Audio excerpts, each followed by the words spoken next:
Here he goes again.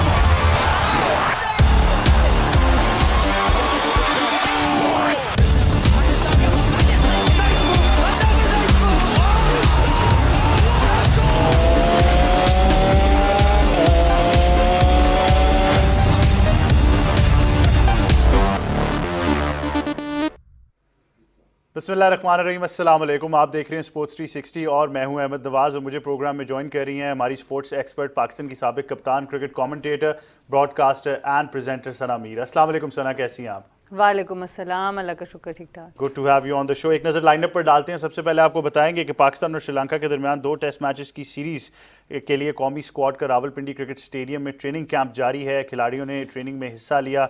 मुख्तलिफ चीज़ें हैं जिसमें बैटिंग है, बॉलिंग है, फील्डिंग है। इसमें प्रैक्टिस मैच भी खेला गया और बहुत सी चीज़ें हैं जिन पर काम किया जा रहा है स्क्वाड की जानिब से। ओवरऑल कौमी टेस्ट स्क्वाड 6 जुलाई को कोलंबो के लिए रवाना होगा। हमें पता है कि पहला जो मैच है वो एक वार्म अप मैच खेलेंगे, 3 डे जिसको आप कहते हैं 3 रोज़ा वार्म अप फिक्सचर एक है वो खेलेंगे। उसके बाद दोनों टेस्ट मैचेस गॉल में खेले जाएंगे और श्रीलंका थोड़ा सा कॉन्फिडेंट ज़रूर है। उन्होंने ऑस्ट्रेलिया को ऑल दो लिमिटेड ओवर सीरीज़ में हराया लेकिन वो काफ़ी कॉन्फिडेंट है और पाकिस्तान के कॉम्बिनेशंस भी अच्छे हैं। जिस तरह हमने देखा कि यासिर शाह कम बैक कर रहे हैं, शान मसूद को स्क्वाड में शामिल किया गया। बहुत सी चीज़ें हैं जिस पर पाकिस्तान के स्क्वाड पर भी गुफ्तगू हम ज़रूर करेंगे। इसके बाद आपसे बात करेंगे काउंटी चैम्पियनशिप 2022 में शान मसूद ने 1000 रन अपने मुकम्मल कर लिए। शान ने काउंटी चैम्पियनशिप में 12 इनिंग्स में 1037 रन बनाए। इसमें 3 सेंचुरियाँ और 4 निस्फ सेंचुरियाँ शामिल हैं। शान कैलेंडर ईयर में 2000 प्रोफेशनल रन्स बनाने वाले चौथे पाकिस्तानी बैटर बन चुके हैं। शान मसूद की फॉर्म बहुत ज़बरदस्त रही है। अगर आप ओवरऑल काउंटी चैम्पियनशिप की बात करें, सिंस डे 1 बहुत अप्रिशिएट किया जा रहा है। अगर आप पिछली डिवीज़न को देखें तो 2 डबल सेंचुरीज़ भी उन्होंने स्कोर की। उसके बाद जिस तरीके से वो खेल रहे हैं, जो फॉर्म है उनकी, जो टेक्निकली उन्होंने अपने आप को बेहतर किया है, ये बड़ी कुछ इंटरेस्टिंग चीज़ें हैं जिन पर हम ज़रूर गुफ्तगू करेंगे। और ज़रूर ये भी देखना है कि प्लेइंग 11 में पाकिस्तान की फिर वो कैसे फिट होते हैं, क्योंकि ओवरऑल हमने यही देखा कि हमारी प्लेइंग 11 एक बड़ी सॉलिड नज़र आती है। उसमें रूम फॉर चेंजेस उस तरह से नहीं है, तो शान को एडजस्ट तो करना पड़ेगा क्योंकि अगर आपने उसी फॉर्म को ट्रांसलेट कराना है इंटरनेशनल क्रिकेट में तो यही मौका है। उसके बाद आपसे बात करेंगे न्यूजीलैंड और इंग्लैंड के दरमियान तीसरे टेस्ट मैच की, जहां पर इंग्लैंड को 296 रन का हदफ दिया गया है। चौथे रोज़ न्यूजीलैंड की टीम अपनी दूसरी इनिंग में 326 रन बनाकर आउट हुई थी। डैरल मिचेल और टॉम ब्लंडल ने 113 रन की पार्टनरशिप स्कोर की और डैरल मिचेल इस सीरीज़ में, यानी ये 3 टेस्ट मैच की सीरीज़ में, अपने 400 रन भी मुकम्मल कर चुके हैं। उनके प्रोस्पेक्ट की भी बात करेंगे, टॉम ब्लंडल की भी बात करेंगे। न्यूजीलैंड की तरफ से अच्छा कंपटीशन ज़रूर आया है बट इंग्लैंड बहुत डोमिनेट नज़र आता है। जॉनी बेस्टो की अगर बात करें तो एक बार फिर उन्होंने सेंचुरी स्कोर की और जिस तरीके से वो खेल रहे हैं और फिर जो रूट, जिस तरीके से इनोवेटिव शॉट्स ले आए हैं, आई थिंक वो कप्तानी का बर्डन हटते ही, फॉर्म तो पहले भी थी बट अब और उसको इन्जॉय वो ज़रूर कर रहे हैं। और फिर मैंने कल भी कुछ चीज़ों को डिस्कस किया कुछ लोगों से, तो उन्होंने यही कहा कि ब्रेंडन मैकलम की जो एग्रेसिव एक सोच है और फिर बेन स्टोक्स की कप्तानी, वो अब ट्रांसेंड कर रही है throughout England test camp. उसके बाद अलमाते काज़ाकिस्तान में इंटरनेशनल एथलेटिक्स मीट की बात करेंगे, जहाँ पर शजर अब्बास का पाकिस्तान के लिए एक और मेडल है। 100 मीटर दौड़ में उन्होंने कांसी का तमगा अपने नाम किया। 5000 मीटर में सुहेल आमिर और हाई जंप में शहरोज़ खान ने ब्रॉन्ज मेडल हासिल किए हैं। बहुत ही ज़बरदस्त परफॉर्मेंस रही है। अगर आप शजर की बात करें तो उन्होंने गोल्ड मेडल भी हासिल किया, एक रिकॉर्ड भी कायम किया। बड़े ज़बरदस्त प्रॉस्पेक्ट्स नज़र आ रहे हैं पाकिस्तान की जानिब से और उम्मीद है कि यही फॉर्म आगे ज़रूर कैरी होगी और इंफ्रास्ट्रक्चर वाइज सपोर्ट भी दी जाएगी इन्हीं खिलाड़ियों को। उसके बाद बात करेंगे साल के तीसरे बड़े ग्रैंड स्लैम की, जो कि विंबलडन ओपन है, जिसका आगाज़ होने जा रहा है। मुकाबले पीटीवी स्पोर्ट्स HD पर हाई डेफिनेशन में आप बराह रास्त देखेंगे। लाइनअप कंप्लीट हो चुकी है और बहुत सी चीज़ें हैं जिन पर हमने डिस्कशन करनी है। पहले राउंड्स शुरू हो चुके हैं जिसमें जो क्वालिफायर्स थे, वो जो मेन कार्ड्स के इवेंट हैं उनके प्लेयर्स के साथ उनका मुकाबला है। तमाम नज़रें नोवाक जोकोविच पर हैं, राफेल नडाल पर हैं, माथियो बर्टीनी पर हैं जो इटालियन हैं, और कार्लोस अल्काराज पे हैं। ये कुछ प्लेयर्स हैं जिनके बारे में बात की जा रही है। ऑफ कोर्स थोड़ा सा डिसअपॉइंटिंग ज़रूर है कि अगर आप मेंस साइड पर देखें तो अलेक्जेंडर ज़वेरेव इंजरी की बायस नहीं खेल पा रहे। डैनियल मेडवेडेव कुछ पॉलिटिकल रीजंस की वजह से उनको टूर्नामेंट में शिरकत नहीं करने दी गई। और अगर आप वुमेंस साइड की बात करें तो वहाँ पर नाओमी ओसाका नहीं है, लेकिन सेरेना विलियम्स कम बैक कर रही हैं और ऐश बार्टी भी नहीं है। डेफिनेटली उन्होंने भी टेनिस को खैराबाद कह दिया। तो अब सेरेना विलियम्स के लिए बड़ा इंपॉर्टेंट टूर्नामेंट है अगर वो ये बताना चाहती हैं कि अभी भी टेनिस में उनकी डोमिनेंस अभी भी जारी है। अगर आप एक्शन देखना चाहते हैं तो आपको स्क्रीन पर नज़र आ रहा है, लेकिन आप पीटीवी स्पोर्ट्स HD पर ट्यून इन करेंगे तो अभी एक्शन लाइव है विंबलडन का, जिसका आगाज़ हो चुका है। उसके बाद पोलो, क्योंकि बादशाहों का खेल है, द गेम ऑफ किंग्स, और शंदूर पोलो फेस्टिवल जो दुनिया भर में मशहूर है, ये 1 जुलाई से शुरू होने जा रहा है और रवायती मेले की कामयाब इनकाद के लिए तमाम इंतजामात मुकम्मल कर लिए गए हैं।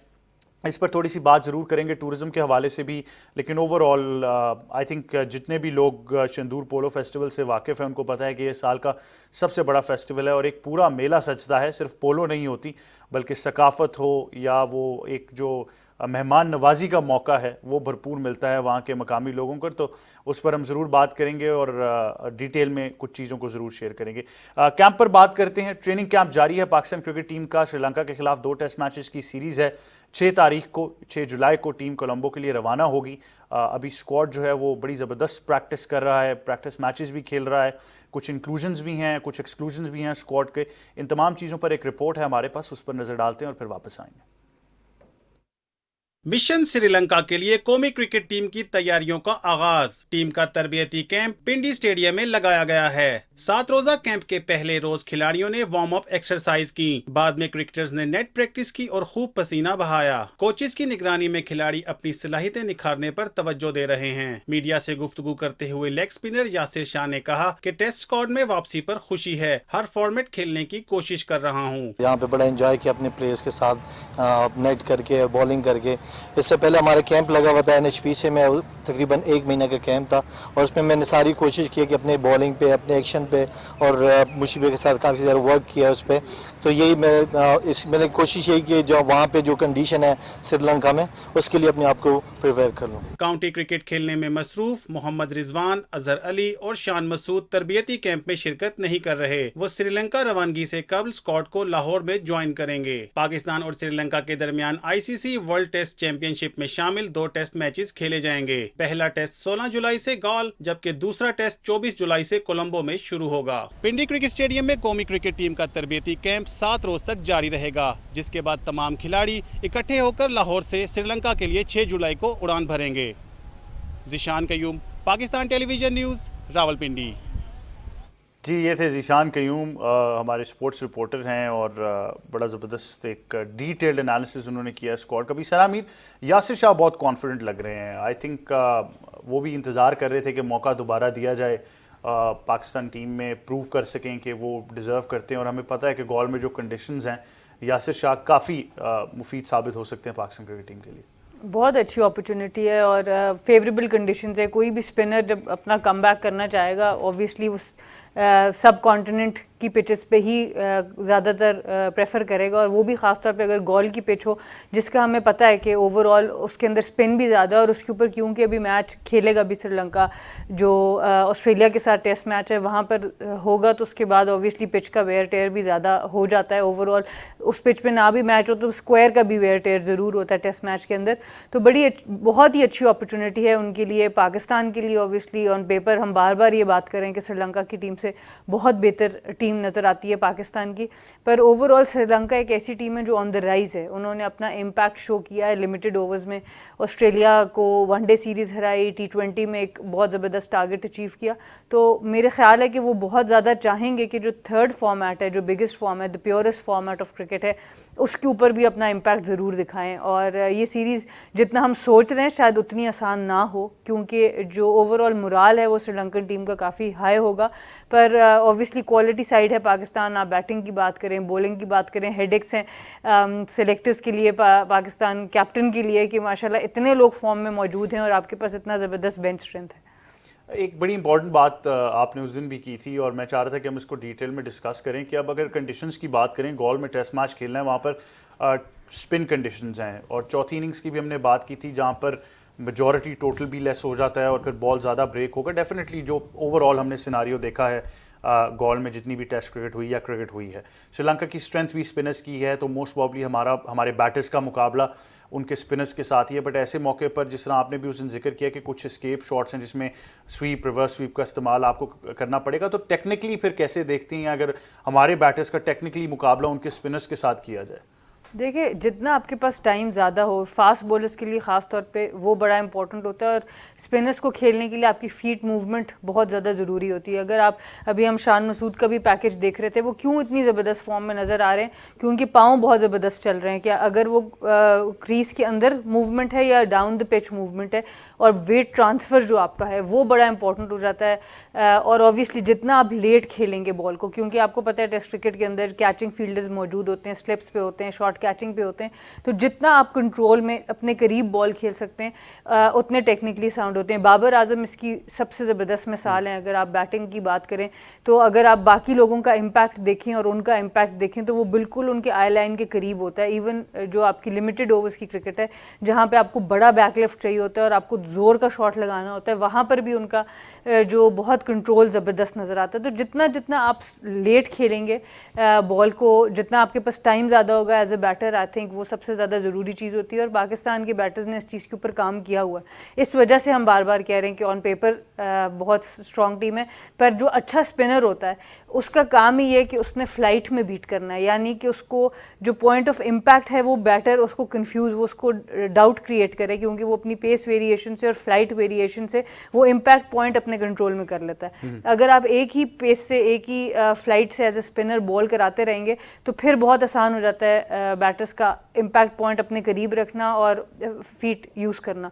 पर अगर आपके हाथ में कंट्रोल है वेरिएशन का, पेस की वेरिएशन का, without giving too much from your action, वहाँ पे जो होता है वो स्पिनर की क्वालिटी नज़र आती है। और अब आपने देखा है उन्होंने अपने स्पिन डिपार्टमेंट में भी वो जो यंगस्टर जिन्होंने बहुत ज़बरदस्त परफॉर्म किया है उनको भी ऐड कर दिया, तो वो स्पिन को ज़्यादा से ज़्यादा लाते जा रहे हैं अपने स्ट्रैटेजी के अंदर, क्योंकि वो उनको समझ आ गई है कि यही हमारा वेपन है, इसी के थ्रू हमें जाना पड़ेगा। 43 ओवर्स उन्होंने वनडे में स्पिन से करा दिए, तो कोई पता नहीं अब टेस्ट में कितने ओवर्स कराएंगे। वाकई ये तो उनकी स्ट्रेंथ है, और ट्रेडिशनली भी श्रीलंका की स्ट्रेंथ जरूर रही है। टेस्ट मैच के बारे में कहा जाता है कि अगर आपने जीतना है तो आपको 20 विकेटें लेनी है, यानी आपको ऑपोजिशन को 2 दफ़ा आउट करना पड़ेगा। और हमारे पास इतनी बॉलिंग स्ट्रेंथ तो मौजूद है कि पाकिस्तान इस तरफ जा सके कि वो अपनी ऑपोजिशन को, क्योंकि इस बार हम श्रीलंका की बात करें, कि उनको आउट ज़रूर कर सकते हैं। देखिए, उसमें आपकी जो ओवरऑल टीम सिलेक्शन होगी बॉलिंग के हिसाब से, वो बड़ी इंपॉर्टेंट होगी पाकिस्तान के लिए। हमने देखा है कि 2 स्पिन ऑलराउंडर्स का जिक्र किया चीफ सिलेक्टर ने यहाँ पे, मोहम्मद नवाज़ का, और सलमान अली आगा को भी एक स्पिनिंग ऑलराउंडर के तौर पे लेके जाया जा रहा है। तो बड़ा इंपॉर्टेंट होगा कि आप एक स्पिन ऑलराउंडर से जाएंगे और बाकी स्पेशलिस्ट बॉलर से जाएंगे, या 2 स्पिनिंग ऑलराउंडर्स को आप लेके जाएंगे, तो वहाँ पे फ़र्क आएगा कि क्या आपके पास 5 क्वालिटी बॉलर्स जो एक्चुअली फुल फ्लेज बॉलर्स आपकी क्या 11 का हिस्सा होंगे, क्योंकि फ़हीम अशरफ भी आपको पता है वो भी आपके टेस्ट स्क्वाड का हिस्सा होते हैं, वो भी एक ऑलराउंडर है। नवाज़ का ऑप्शन भी है, सलमान अली आगा का ऑप्शन भी है, फिर आपके पास हसन अली हैं, फिर आपके पास शाहीन आफरीदी है, हारिस रऊफ़ है, यासिर शाह है। तो देखना होगा कि आप अपनी बैटिंग को लंबा करने के चक्कर में कहीं बॉलिंग कॉम्प्रोमाइज़ ना कर दें। बस ये एक चीज़ का पाकिस्तान को ध्यान रखना पड़ेगा, क्योंकि पार्ट टाइम बॉलर ही होता है जब भी, और ख़ास तौर पे जब आप टेस्ट मैचेस खेलते हैं। यही फ़र्क हमें नज़र आ रहा है न्यूजीलैंड और इंग्लैंड की जो क्रिकेट टीम है उनके अंदर भी, जो स्पेशलिस्ट स्पिनर होते हैं या स्पेशलिस्ट बॉलर होते हैं, वो उनका इम्पैक्ट टेस्ट मैचेस में जनरली जब आप प्रोबेबिलिटी निकालते हैं तो हमेशा ज़्यादा रहता है। कोई एक मैच आपका अच्छा हो सकता है, या एक इनिंग्स आपकी एज ए बॉलर अच्छी हो सकती है कि आपने पहले इनिंग में आउट कर दिया या दूसरी इनिंग में आउट कर दिया, बट ये बड़ा इंपॉर्टेंट होगा कि पाकिस्तान क्या 11 खिलाता है, क्या प्लेइंग 11 होगी। ये आई थिंक सबसे बड़ी मिस्ट्री है, क्योंकि अगर हम फॉर्म की बात करें तो इतने ज़्यादा लोग फॉर्म में नज़र आ रहे हैं। ख़ासतौर पर अगर बैटर्स की बात कर लें, जिस तरह हमने आपसे शुरू में भी हेडलाइन में भी गुफ्तगू की कि शान मसूद काउंटी चैम्पियनशिप 2022 में अपने 1000 रन्स भी मुकम्मल कर चुके हैं, 1037 रन्स टोटल में बना चुके हैं वो। इसमें अगर आप ओवरऑल तादाद देखें तो 3 सेंचुरियाँ और 4 निस्फ सेंचुरियाँ हैं। तो शान मसूद की पर्टिकुलर फॉर्म को अगर हम डिस्कस करें तो ये बड़ा इंपॉर्टेंट है कि हम देखें कि उनकी फॉर्म को आप अभी ट्रांसेंड कराएं इंटरनेशनल क्रिकेट में, क्योंकि यही फॉर्म रिलेटिव होती है। अगर आप इसमें थोड़ा सा डिले लाते हैं तो फिर वही शेकी चीज़ें आ जाती हैं जो पाकिस्तान क्रिकेट में हम देखते आए। इस पर हमारे पास एक रिपोर्ट है, उस पर नज़र डालते हैं और फिर मज़ीद गुफ्तगू करें। काउंटी चैंपियनशिप 2022 में शान मसूद डर्बीशायर की नुमाइंदगी कर रहे हैं। ससेक्स के खिलाफ मैच की पहली इनिंग्स में उन्होंने 46 रन की इनिंग्स खेली और इस चैंपियनशिप सीजन में 1000 रन मुकम्मल कर लिए। उन्होंने काउंटी चैंपियनशिप की 12 इनिंग्स में 1037 रन बनाए हैं, जिसमें 3 सेंचुरियां और 4 निस्फ सेंचुरियां शामिल हैं। इसके साथ शान मसूद ने इस साल प्रोफेशनल क्रिकेट के तमाम फॉर्मेट्स में मजमूई तौर पर 2000 रन मुकम्मल कर लिए। शान मसूद ने फर्स्ट क्लास क्रिकेट में 1037 जबकि T20 क्रिकेट में 994 रन बनाए। इस साल उन्होंने लिस्ट ए का कोई मैच नहीं खेला। यूं इस साल मजमूई तौर पर 37 प्रोफेशनल इनिंग्स खेलकर, जिसमें 12 फर्स्ट क्लास और 25 T20 इनिंग्स शामिल हैं, शान मसूद ने मजमूई तौर पर 2031 रन बनाए हैं। Short pulled in that gap again, pulled well for 4. Pulled into the gap, boundary. There's that slower ball, and the keeper gets a hand on it, and the short third. 50 up then for the Derbyshire T20 captain. He's had a magnificent county championship. शान एक calendar साल में 2000 professional runs बनाने वाले चौथे पाकिस्तानी हैं। इससे कबल मोहम्मद यूसुफ, सईद अनवर, इंजमामुल हक और बाबर आजम साल में 2000 प्रोफेशनल रन्स कर चुके हैं। जी, साल में 2000 प्रोफेशनल रन्स बनाने वाले भी चौथी पाकिस्तानी बैटर बन चुके हैं। शान मसूद की फॉर्म की बात करें, सना मीर, हमने इतना ज़्यादा अप्रिशिएट किया है उनको, लेकिन उन्होंने करके दिखाया है। टेक्निकली भी काम किया, टीम से जब बाहर रहे तब भी काम किया, ड्यूरिंग PSL भी बहुत इंप्रूवमेंट नज़र आई और अब एक बार फिर हम देख रहे हैं कि अक्रॉस फॉर्मेट्स इंप्रूवमेंट नज़र आ रही है। बिल्कुल, एटीट्यूड और हार्ड वर्क जो है ना वो आपको बहुत से इट टेक्स यू प्लेसेस। आपने देखा होगा शान मसूद चाहे डोमेस्टिक क्रिकेट थी, चाहे मुल्तान सुल्तान था, एक सीज़न वो कप्तान बनते हैं, अगले सीज़न उनको बाहर बिठा दिया जाता है, उसके बावजूद वो स्ट्रगल को कैरी रखते हैं। ये बड़ा मुश्किल होता है एक प्लेयर के लिए इस तरह के उतार चढ़ाव देखना, और ख़ासतौर पर अगर आप पहले नीचे हों और फिर ऊपर जाएँ वो फिर भी आसान होता है, पर आप पहले कप्तान हो एक टीम के, उसके बाद आपकी 11 में जगह ना बने, तो वहाँ से जो आप इनका एटीट्यूड नज़र आया था ख़ास तौर पे मुल्तान सुल्तान के लिए, फिर मोहम्मद रिजवान की कप्तानी में इनको ओपन कराया गया, मेरे ख्याल से वहाँ से एक बहुत बड़ा चेंज हमें शान मसूद के अंदर नज़र आया, जो फिर अब आहिस्ता आहिस्ता करते करते ये एक पूरी आपके सामने एक प्रोडक्ट बन चुका है। और बहुत ही खुशाइन बात है पाकिस्तान के क्रिकेट के लिए कि इतना ज़बरदस्त वो परफॉर्म कर रहे हैं, और उनके लेटेस्ट इंटरव्यूज़ भी मैं जो सुन रही थी वो ये बहुत ओपन है कि कोई एक पोजीशन पे वो स्टक नहीं है। वो कह रहे हैं जहां टीम की रिक्वायरमेंट होगी वहां मैं खेलने को तैयार हूं। तो ये भी एक कप्तान और कोच के लिए बड़ी आसानी हो जाती है कि एक बंदा परफॉर्म इतना ज़्यादा कर रहा है, उसके बाद वो फ्लेक्सिबल रहे। तो आप देख सकते हैं कि आपके टीम कॉम्बिनेशन में जैसे इमाम भी ओपन पे बहुत परफॉर्म कर रहा है, तो आप नीचे भी 1 डाउन 2 डाउन की पोजीशन पे भी सोचा जा सकता है कि शान मसूद को कहाँ पे यूज़ किया जा सकता है। और स्पिन और फास्ट बॉलर दोनों पे बड़े कंफर्टेबल नज़र आए हैं जो इनिंग्स हमने अब तक उनकी देखी हैं। तो ये एक इम्पॉर्टेंट फैक्टर होगा कि कहाँ पे उनको मौका मिलता है और अब उस मौके को आप कैसे इस्तेमाल करते हैं। हमने फवाद आलम को देखा, वो एक ज़बरदस्त मिसाल हैं कमबैक की। 10 साल के बाद उनको मौका मिला था और उसको उन्होंने भरपूर तरीके से फ़ायदा उठाया था। और मुझे यही उम्मीद शान मसूद से भी है, क्योंकि उनको भी काफ़ी अर्सा हो गया पाकिस्तान टीम से बाहर हुए कि होपफुली जब अब वो कमबैक करेंगे तो इतना आसानी से वो किसी को जगह नहीं देंगे, जो मोहम्मद रिजवान की भी बेसिकली स्टोरी रही है। मोहम्मद रिजवान ने भी बहुत अरसा बाहर इंतज़ार किया, पर जब उनको मौका मिला फिर उन्होंने सरफराज को वापस नहीं आने दिया। तो ये क्रिकेट का जो है वो हिस्सा है, और इसीलिए आपको मेंटली टफ होना पड़ता है, आपको टेक्निकली साउंड होना पड़ता है, ताकि आप कंसिस्टेंटली रन्स बना सकें। इसमें अब 2 फैक्टर्स हैं। मैं पेशेंस वाली बात पर तो बाद में आऊँगा, लेकिन अगर हम खाली जिस तरह आपने प्रोबेबिलिटी की बात की कि शान मसूद ने कहा है वो किसी भी पोजीशन पर खेलने के लिए तैयार हैं, ख़ासतौर पर अगर हम टेस्ट क्रिकेट में देख लें तो पाकिस्तान को अगर अभी भी मिडल ऑर्डर अपना स्ट्रेंथन करना है या पाकिस्तान देखता है तो कि कहीं ना कहीं उनको मिडल ऑर्डर में एडजस्ट किया जाए। अगर क्योंकि अब ऑब्वियसली अजहर अली भी हैं, बाबर आजम भी हैं, तो वहाँ पर मिडल ऑर्डर में आपको लगता है जगह बन सकती है। दुनिया में अगर हम देखें तो यही हो रहा है कि अगर आप इंग्लैंड की मिसाल ले लें कि ऑली पोप के आने से जो रूट एक नंबर 4 पर खेल रहे हैं और रेगुलर परफॉर्म कर रहे हैं, तो अगर आप यहाँ पर भी कोई एडजस्टमेंट्स ऐसी करना चाहते हैं तो पॉसिबिलिटी आपको लगती है प्लेइंग 11 में कि ऐसी है कि शान को अगर इंक्लूड किया जाए और कुछ आगे पीछे शफलिंग हो नंबर्स की? देखिए, पॉसिबिलिटी हमेशा होती है। सबसे पहले आपका अपना ब्रांड ऑफ क्रिकेट आपको डिसाइड करना है। इस वक्त इंग्लैंड की जो हम बात करें, ये ब्रांड ऑफ क्रिकेट 5-6 साल 8 साल से डेवलप हो रहा है, पर उसकी जो ओवरऑल अब उनको डायरेक्शन है वो बड़ी क्लियर डायरेक्शन है। जो बहुत बड़ा फ़र्क न्यूजीलैंड इंग्लैंड के दरमियान है वो स्ट्राइक रेट्स का फ़र्क है। अगर उनकी टेस्ट क्रिकेट में भी आप स्ट्राइक रेट देखें 70 से ऊपर, जो भी प्लेयर सेट होता है, जो भी 20 रन से ऊपर बना रहा है, किसी का भी स्ट्राइक रेट आपको 70 से नीचे नजर नहीं आएगा, और 100 के स्ट्राइक रेट से भी खेल रहे हैं। उसके बरक्स अगर आप न्यूजीलैंड की इनिंग्स को देखें तो वहाँ पे 50 के स्ट्राइक रेट से भी 100 हो रही है और 80 रन बन रहे हैं। तो पहले तो आपको अपना ब्रांड ऑफ क्रिकेट देखना है कि आपको किस तरह की क्रिकेट खेलनी है, आपको टेस्ट मैचेस में कितने रन बनाने हैं,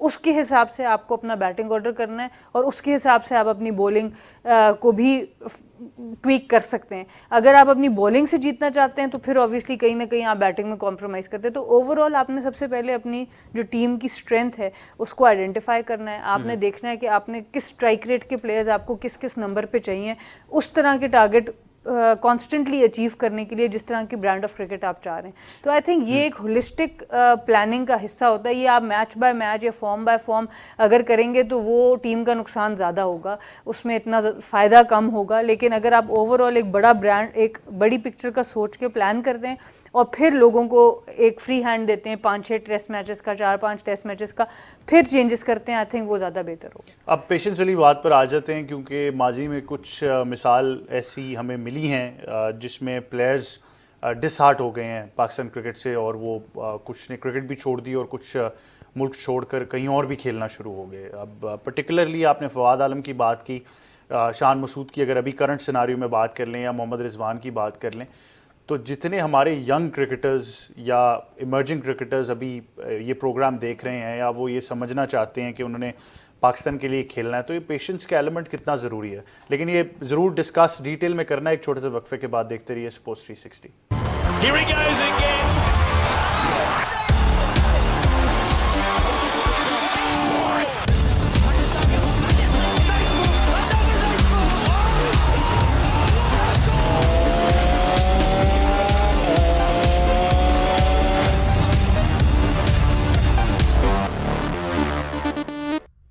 welcome back to sports 360। Break से पहले बात कर रहे थे शान मसूद की ज़बरदस्त फॉर्म के बारे में, और एक चीज़ तो ज़रूर है कि उन्होंने टेक्निकली भी काम किया है, फिटनेस पर भी काम किया है, मेंटली बहुत स्ट्रांग है, और उम्मीद यही है कि पाकिस्तान की प्लेइंग 11 में जल्द जगह बनाने में वो कामयाब रहेंगे।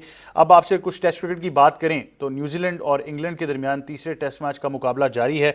अगर आप ओवरऑल इस टेस्ट सीरीज़ की बात करें तो इंग्लैंड ने ज़रूर डोमिनेट किया है, लेकिन न्यूजीलैंड की तरफ से बहुत ज़बरदस्त परफॉर्मेंसेज हमें नज़र आई हैं जिनको अप्रिशिएट भी करना चाहिए। टॉम ब्लंडल हो, डैरल मिचेल जिन्होंने 400 रन सीरीज़ में बना चुके हैं और ओवरऑल बहुत ज़बरदस्त परफॉर्म किया। 296 रन का टारगेट दिया गया और इंग्लैंड को मजीद 113 रन चाहिए। 93 ओवर्स का खेल बाकी है। लंच का वक्फा हुआ है, 183 पर 2 खिलाड़ी आउट हैं इंग्लैंड के, और बड़ी ज़बरदस्त फॉर्म जो नज़र आ रही है इंग्लैंड के बैटर्स की जानिब से वो अभी भी बरकरार है। इस वक्त अगर बात करें तो ऑली पोप 81 नॉट आउट और जो रूट 55 रन के साथ क्रीज पर मौजूद हैं। सना मीर, क्या कहना चाहेंगी तीसरे टेस्ट मैच के बारे में? बात का स्टार्ट तो वहीं से करूंगी। स्ट्राइक रेट्स का एक ऐसा डिफरेंस आप टेस्ट क्रिकेट में देख रहे हैं, और हम बार बार बात कर रहे थे ब्रेंडन मैकलम और बेन स्टोक्स जब इकट्ठे हो जाएंगे तो क्या होगा। बिल्कुल यही होगा। आपने देखा जो रूट को, जो दुनिया के इस वक्त टॉप 5 में आते हैं बैटर्स में, बाबर आजम भी उसी लिस्ट में आते हैं, पर जिस तरह की क्रिकेटिंग शॉट्स जो आपने भी जिक्र किया प्रोग्राम में पहले कि इनोवेशन उन्होंने दिखाई है, आप जनरली एक जो क्लास प्लेयर्स होते हैं जिनको अपनी एवरेजेस की परेशानी होती है, जो दुनिया में टॉप 1-2 होते हैं, उनको आप इस तरह के शॉट टेस्ट मैचेस में खेलता नहीं देखते। ये जो शॉट्स पर्टिकुलरली जो रूट का था, अगर इसके ऊपर हम बार बार बात करें तो वो एक माइंडसेट है जो इंग्लैंड के ड्रेसिंग रूम में आ रहा है कि आपने जो है वो अगली टीम पे प्रेशर डालना है, इनोवेटिव क्रिकेट खेलनी है, और वो उनके स्ट्राइक रेट से खास आपको नज़र आता है। डैरिल मिचेल्स की आउटस्टैंडिंग इनिंग पूरी सीरीज़ रही है अब तक इंग्लैंड के अगेंस्ट, पर अगर हम स्ट्राइक रेट्स की बात करें तो अब उनकी भी स्ट्राइक रेट में काफ़ी डिफरेंस नज़र आता है इंग्लैंड के बैटर्स के साथ। ओली पॉप को भी देखें, अगर 81 रन बनाए तो ज़्यादा बॉल उन्होंने इस्तेमाल नहीं की। 70, 80, 100 के स्ट्राइक रेट पर टेस्ट क्रिकेट में खेलना अगेंस्ट अ क्वालिटी लाइनअप जहाँ पर कंडीशंस भी सीम के लिए हों, इतना आसान नहीं होता। आई थिंक यही एक बहुत बड़ा डिफरेंस नजर आ रहा है और इसीलिए इन मैचेस का रिजल्ट आ रहा है। अभी भी दोनों, एक का स्ट्राइक रेट 77 है और एक का 68 है, और ये रीज़न है अहमद, ये रीज़न है कि इन टेस्ट मैचेस का रिजल्ट आ रहा है। पिछले टेस्ट मैच में देखें तो इन्होंने 300 रन चेस कर लिए थे कितने कम ओवर्स में, विद ओवर्स रिमेनिंग। सो उसका भी रीज़न क्या था, ब्रेव क्रिकेट, टेस्ट क्रिकेट के अंदर वनडे क्रिकेट का फ्लेवर, T20 क्रिकेट का फ्लेवर लेकर आ रहे हैं ब्रेंडन मैकलम, और वो यही कह रहे हैं कि हमारी जो ब्रांड ऑफ क्रिकेट है वो सिंपली ये है कि जो खेल रहा है वो भी इंजॉय करे, जो देखने आया है वो भी इंजॉय अच्छा, करे। ये बड़ी इंटरेस्टिंग बात है क्योंकि मैंने एक जगह पढ़ा भी कि जो रूट की जिस तरह की इनोवेटिव शॉट्स है, जॉनी बेस्टो के बारे में पर्टिकुलरली कहा गया कि इनकी वजह से टेस्ट क्रिकेट जिंदा रहेगा, जिस ब्रांड ऑफ क्रिकेट को ये प्रमोट कर रहे हैं। बिल्कुल, जॉनी बेस्ट्रो की तो जितनी तारीफ की जाए, आप देखें पहली इनिंग्स में जिस वक्त इंग्लैंड की सारी बैटिंग नीचे जा रही थी, जॉनी बेस्ट्रो खड़े ना होता तो ओवर्टन का भी खड़ा होना आसान नहीं था। वो भी एक बहुत ज़बरदस्त इनिंग ओवर्टन की तरफ से भी थी, पर जो जॉनी बेस्ट्रो की इनिंग्स है, again 130+ run on 100 strike rate in a test match, जहां पर आपकी दूसरे एंड से विकेट्स पे विकेट्स गिरी जा रही हैं, 55 फॉर 6 होती है आपकी टीम, और उसके बाद आप 350 पे स्कोर ले जाते हैं अपनी पार्टनरशिप के साथ। तो ये एक बहुत ही स्पेशल क्रिकेटर और एक बहुत स्पेशल दोस्त, बड़ी स्पेशल इनिंग्स खेल चुके हैं। इस मैच में भी 100 बना चुके हैं वो, लेकिन जो पिछले मैच की 100 थी, जिस किस्म की वो 100 थी, और फिर ये 100 जो इन्होंने अपनी इनिंग्स अपनी टीम को लिफ्ट किया from 55 for 6 to 276, I think ये ऑब्वियसली इनको बहुत देर तक याद रखी जाएगी इस इनिंग्स को, और एक पूरा ब्रांड ऑफ क्रिकेट ही आपने बदल दिया है टेस्ट मैचेस का इंग्लैंड के लिए। पिछले जो रूट की कप्तानी में 17 मैचों में से वो सीरीज़ नहीं जीत पा रहे थे, और अब आप देखें कि मैच पे मैच, सीरीज़ पे सीरीज़ ऐसे नज़र आ रहा है कि वो सिर्फ रिजल्ट के लिए जा रहे हैं, वो ड्रॉ के लिए खेल ही नहीं रहे। न्यूजीलैंड कुछ गलत तो नहीं कह सकते कि उन्होंने किया हो। अगर आपने 300+ रन दोनों इनिंग्स में बना लिए हैं तो मेरे ख्याल से वही क्वालिटी पेनिट्रेटिंग बॉलिंग नहीं नज़र आई जो मोस्ट प्रॉब्ली विकेट्स ले सकती। बहुत से पॉजिटिव्स हैं जो सीरीज से लेकर जाएंगे, डैरल मिचेल हो गए, टॉम ब्लंडल हो गए, विल यंग हो गए, बहुत सी चीज़ें हैं जिसको वो एज अ पॉजिटिव ले सकते हैं सीरीज़ में। देखिए, सीमर्स ने उनके अच्छा काम किया है, सऊदी और बोल्ट दोनों को देखिए 5 विकेटें 3 विकेटें ऊपर से वो ले लेते हैं। मसला उनका जो आ रहा है वो स्पिन बॉलिंग डिपार्टमेंट में आ रहा है, एक प्रॉपर स्पिनर नज़र नहीं आ रहा। पार्ट टाइमर स्पिनर हो, वो जो मर्जी हो जाए, वो रन लीक साथ करेगा अगर वो ब्रेक थ्रू दे भी इजाज पटेल ने 10 आउट किए थे, उसके बाद वो नजर ही नहीं आया। तो वो इजाज पटेल का ना होना और उनकी सिलेक्शन का ना होना, ये अब सोचना पड़ेगा दोबारा से न्यूजीलैंड क्रिकेट के अंदर, और ये मेरे ख्याल से एक वीकनेस नज़र आई है न्यूजीलैंड टीम के अंदर कि स्पेशलिस्ट स्पिनर नहीं है। जब ऊपर से विकेट्स ले ली जाती हैं तो मिडिल ओवर्स में आके उस तरह की पेनिट्रेशन बॉलिंग में नज़र नहीं आई। बिल्कुल, ये एक ज़रूर फैक्टर है जिसको ओवरऑल एड्रेस किया जा सकता है। बट सना मीर, आपका बहुत शुक्रिया कि आप हमें ज्वाइन कर रही थी स्पोर्ट्स 360 पर। ओवरऑल बात करें तो इस सीरीज़ में इतना फ्लेवर नज़र आया कि टेस्ट क्रिकेट का इंटरेस्ट आपको दोबारा पता चल गया कि क्यों इतनी ज़्यादा इंटरेस्टिंग होती है। सेशन बाय सेशन और जो एक पूरे दिन का खेल होता है, किस तरह सिचुएशन बदलती है, ये तमाम चीज़ें हमने ज़रूर डिटेल में देखी। आपसे कल फिर मुलाकात होगी मेरी और तमाम टीम की तरफ से। अल्लाह हाफिज़। लेकिन जाने से पहले आपको, क्योंकि हमने बताया था कि शंदूर में 1 जुलाई से पोलो फेस्टिवल शुरू होने जा रहा है, बादशाहों का खेल है, द गेम ऑफ किंग्स। इतना ज़्यादा कल्चर, वाइब्रेंट और जो रंग आपको नज़र आएंगे वहाँ पर बहुत ही ज़बरदस्त हैं। इस पर एक रिपोर्ट है, आप रिपोर्ट मुलाहिज़ा फरमाइए। आपसे कल मुलाकात होगी। अल्लाह हाफिज़।